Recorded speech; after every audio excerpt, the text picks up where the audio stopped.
Hello everyone and welcome to another episode of Dammit Jim's Gun Info. Today I'm going to talk to you briefly about shoulder holsters, or shoulder rigs as they're called. There are all different types. As you can see, there's two leather ones here. There's a nylon one here. There's the finished leather. There's the unfinished leather. A lot of different options that are out there.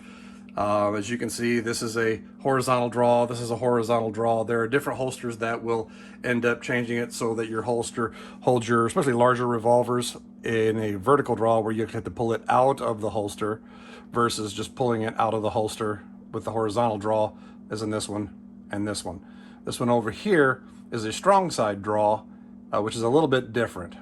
So the components of them, of course, are the shoulder straps, which are length adjustable for your size of an individual, because everybody's different. So you're gonna adjust your holster the way you would want it to fit you. Some people like a slightly downward cant, someone like a slightly upward cant. So again, it's fully adjustable for you by adjusting these straps, removing these screws, adjusting it to the different holes, just like on here and here as well. You have the belt loop snaps so that you can actually affix it to your belt loop, so that it's almost like a pair of suspenders, because sometimes the guns weigh a lot and they'll droop to one side or another. So it's up to you to consider which one you want. Sometimes people will remove these and let the weapon free hang so it doesn't interfere with their movements. Same thing with these here. Sometimes they'll end up removing those and the weapon will just free hang under the arm. Now this is a cross draw. This is a cross draw, which means that as a right-handed individual, I have to reach across my body to grab my firearm and then release it with a thumb snap. Okay, so there are a lot of different nylon holsters and everything that are out there, and they have the adjustable because it's a one-for-all holster. As you can see, this one is a leather specifically set up for the SIG P365. This is a leather rig specifically set up for the Smith & Wesson J-frame. Okay, now this one over here is for any large frame gun, depending upon as long as you have the attachment points. So as you can see in this picture right here, that there are numerous nylon rigs out there.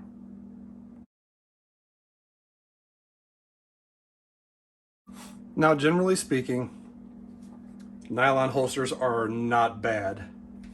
A lot of them are designed to be almost universal for a large number of different types of weapons, as long as they meet a specific weapon profile. For example, subcompacts, compacts, full-size guns, things like that.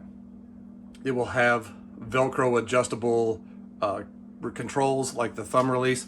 They'll have a strap that goes further in here with a Velcro panel on both sides so that you can adjust to that specific weapon, with the idea of the nylon holster is set up so that I can make one holster and it'll fit a whole bunch of guns, versus this specific gun right here. Now, that allows you to use it over a wide variety of your firearms. If you have 4 or 5 different firearms, an FN, a Glock, a SIG, a Colt, and a Smith & Wesson, of all the same general frame type firearm, then it'll end up realistically being able to be adjusted. You might have to make minor adjustments with the straps to make sure that it's a snug fit.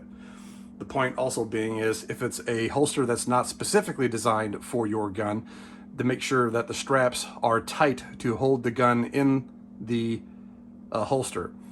So whenever you draw it, it should fit literally like a glove, like this one here does, like this one here does.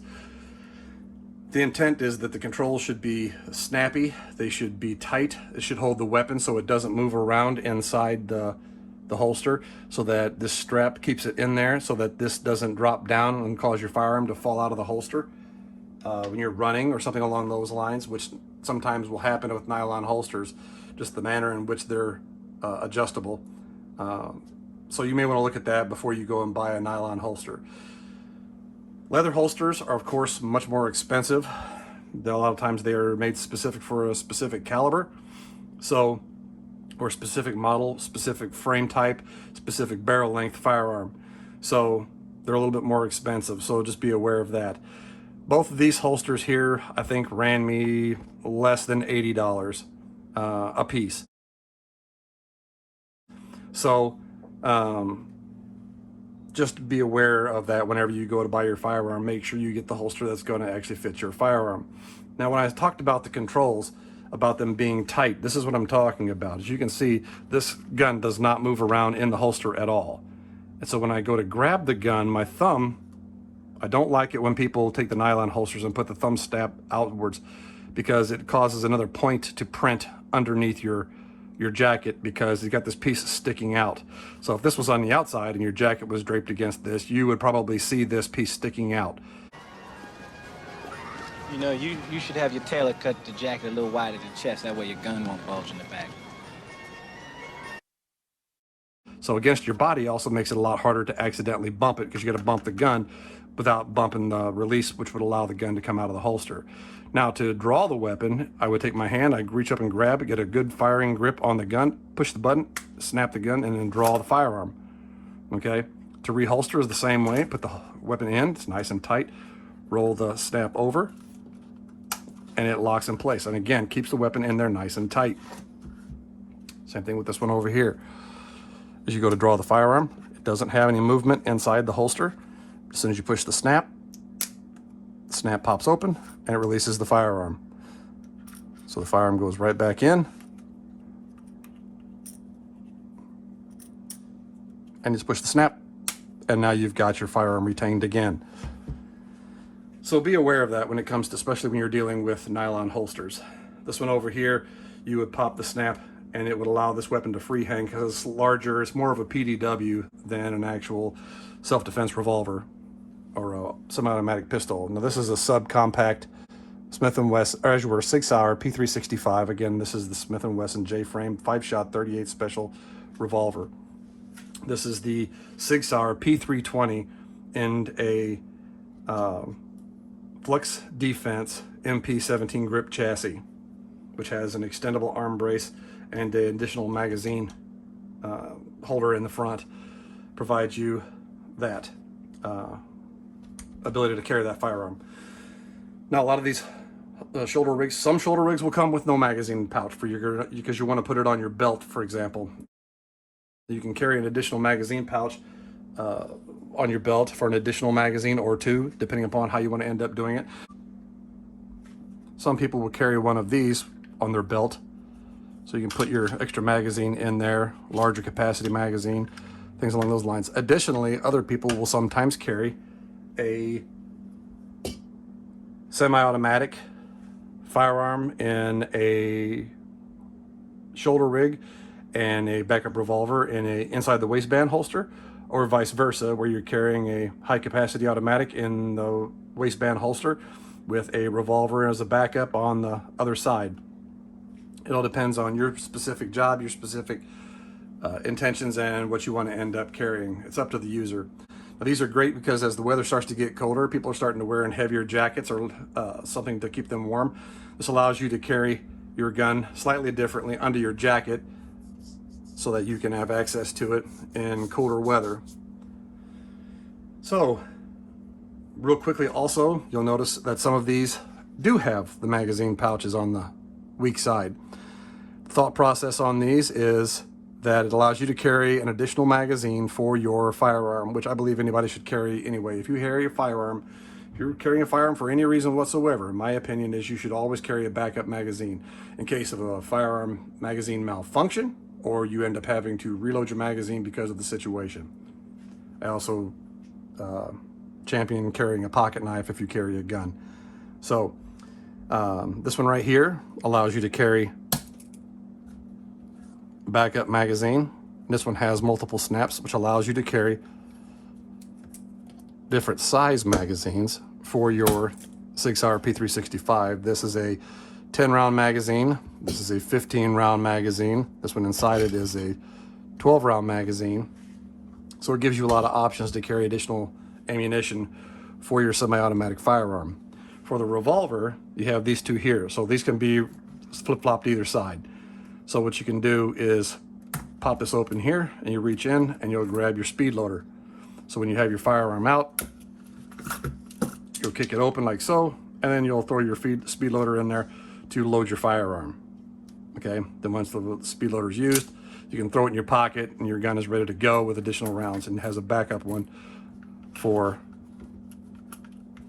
your revolver. So over here, you have the nylon pouch, which has a Velcro adjustability in the inside. Now, as you remember me talking earlier, I said about keeping it snug. Make sure everything is snug, because if it's snug, it's going to operate much better in the long run. For example, if I need to get this magazine, reach up here, grab it, and it pops and has the Velcro just additional so that I don't accidentally drop the magazine. So draw the magazine out, and if I have my firearm, I can then change and put a extended magazine in my firearm. If I need an additional one, I've got an additional backup magazine, which I can see the ammunition for my PDW. And as you can see, you pull up, put pressure on it, and it should snap right into it. There we go.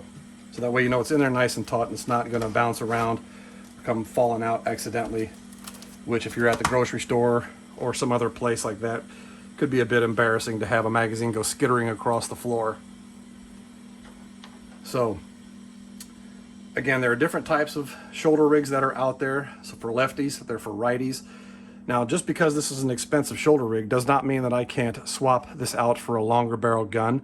I can get a different holster. All I do is release these 2 screws, pull out of this slider, replace the holster, and then I can end up carrying a different revolver, larger barrel. I can change the position of the carry by a different style of holster, where it can be vertical versus horizontal. So again, it's up to the user preference. Same thing with the semi-automatic ones. Again, to change out this shoulder rig, all I end up having to do, I want to go to a full-size automatic. I can change and get a different holster just by releasing these screws and pull them out the sliders and adjust it that way there. And the same thing here with this magazine pouch. I can just remove these screws, pull these sliders out, release the current shoulder magazine pouch, and put a different one on, or you can put a double. Galco has an excellent group of holsters and everything out there. This one is MASC International. So we have that. This one here is MASC as well. I believe I got both of these on Amazon for, I think I said, under 80 bucks a piece. The Milforce one here, I think I paid 60 bucks for this. This is actually an H&K, Heckler & Koch MP5 PDW, which is the small little bitty Heckler & Koch or H&K machine pistol you see in a lot of the movies. This is designed for it to be carried that way here, but I can also adjust it for an Uzi, or like I said, this Flux Defense MP17 grip chassis with a P320 slide and everything in it from 6R. So again, depending on what you want to end up carrying, so depending upon what you're carrying, make sure you get a holster that is tailored to your weapon and your carry style. Make sure it's comfortable. Wear it around the house for a little bit so that you get comfortable and used to it, so that you don't make obvious errors wearing it in public that's going to draw attention that you're wearing a shoulder rig. So those are some recommendations on leather shoulder holsters that are out there. Like I said, we got the nylon holsters as well, but make sure you get a quality firearm holster, because I don't want your firearm to get damaged. I don't want you to drop it. I don't want it to come out accidentally in public. I want to make sure that you get the best utilization out of your holster that's possible. So again, if you have any questions, I'll answer as best I can in the comment section below. I'll put information in the description for those that are interested in looking additionally into these. Please hit the subscribe button below, and happy carrying, happy shooting. Be careful out there shooting. And thanks for watching this episode of Dammit Jim's Gun Info.